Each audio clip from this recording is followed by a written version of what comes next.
இடம்பொருள் நேயர்களுக்கு வணக்கம். ஸோ இன்றைக்கி பார்த்திங்க அப்படின்னா இதுக்கப்புறம் தான் சூப்பரான திருப்பங்காலம் நடக்க போகுது பாண்டியன் ஷோஸில் அப்படின்னு பார்த்தா இன்றைக்கி சுமூகமாக அப்படியே ஃபீல் குட்டாகவே தான் இன்றைக்கும் முடியுது இன்றைக்கி எபிசோட். ஸோ இப்போ கிளம்பி போகலாம் அப்படின்னு முடிவு பண்ணால் பாவமாக சோகமாக உட்காந்துருக்காங்க மீனா. இங்கே வராமலே இருந்துருக்கலாம், கொடைக்கானலுக்கு எதுக்கு தான் வந்தோமோ அப்படின்னு புலம்பிகிட்டு இருக்க. அதெல்லாம் ஒன்றும் இல்லை, நம்ம ஏதாச்சும் சூப்பராக பண்ணலாம், நம்ம பேசாமல் இன்னும் 1 மணி நேரம் டக்குன்னு போய் போட்டிங் போயிட்டு வந்துடலாம், இவங்கெல்லாம் பேக் எடுத்து வச்சுட்டு வரதுக்குள்ளே நம்ம வந்துடுவோம் அப்படின்னு சொல்ல. அதுக்கு எப்பயும் போல் கதிர் தானே இந்த பழியாடு கதிரை கூப்பிட்டு நீ கொஞ்சம் சமாளிச்சுக்கிட்டானா, அவர் நான் சமாளிச்சுக்கிறேன், போயிட்டு வாங்க ஹனிமூன் போயிட்டு என்ஜாய் பண்ணுங்க அப்படின்னா இது ஹனிமூனே இல்லை வெறுப்பேற்றாதீங்க அப்படின்னு கிளம்பி போகிறாங்க. கொஞ்சம் யோசிச்சுட்டு கிளம்பி போகிறாங்க. போகிற வழியில் ஃபுல்லாக ஃபோட்டோலாம் எடுத்துக்கிறாங்க. ஃபோட்டோ எடுத்து நானே காசு கொடுத்துட்றேன் அப்படின்னு செந்தில் காசை கொடுக்குறாரு. அதுக்கப்புறம் பார்த்திங்க அப்படின்னா போட்டில் ஏறி போட்டில் ஒரே ஜாலியாக நாங்காலி பாட்டு பாடுறாங்க.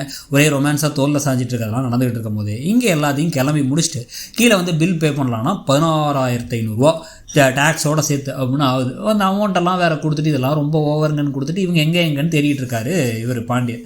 இந்தா வந்துருவாங்கன்னு சொல்லி சமாளிச்சிட்டு இருக்காரு கதிர். வேறு நேராக காரே வெளில வந்துருச்சு, மழை பெய்யறதுக்குள்ளே கிளம்பலாம் அப்படின்னு வெளில கார்கிட்ட வேறு வெயிட் பண்ணலான்னு போனால் அதுக்கு முன்னாடி ராஜி அவங்களோட அந்த பாய் ஃப்ரெண்டோட பேசிகிட்டு இருக்கிறத பார்த்துட்டு அந்த உருப்படாதவங்க கூட போய் பேசிகிட்டு இருக்கேன் நீ அப்படின்னு தலையில் அடிச்சுக்கிறாரு இவர் கதிர். இவ்வளோ பெரிய தில்லாலங்கடியாக இருக்கேன்ட்டு உடனே அவன் என்னடா உருப்படாதவன், நீ தாண்டா உருப்படாதவன் அப்படின்னு ராஜி கோவப்பட்டு இருக்காங்க. ஆனால் வேறு எந்த சம்பவமும் நடக்கலை.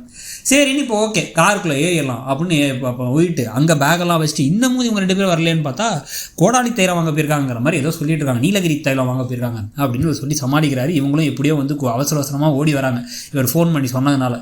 ஓடி வந்ததுக்கப்புறம் பார்த்தா கால்லாம் நனைஞ்சிருக்கு. கேட்டால் ஓடி வந்த வேகத்தில் வேர்த்துருச்சு அப்படிங்கிறாரு இவர் செந்தில்.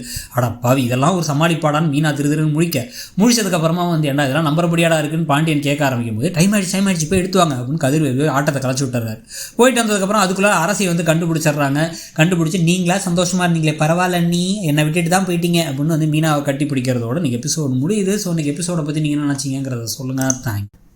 இடம்பொருள் நேயர்களுக்கு வணக்கம். ஸோ இன்றைக்கி பார்த்திங்க அப்படின்னா இதுக்கப்புறம் தான் சூப்பரான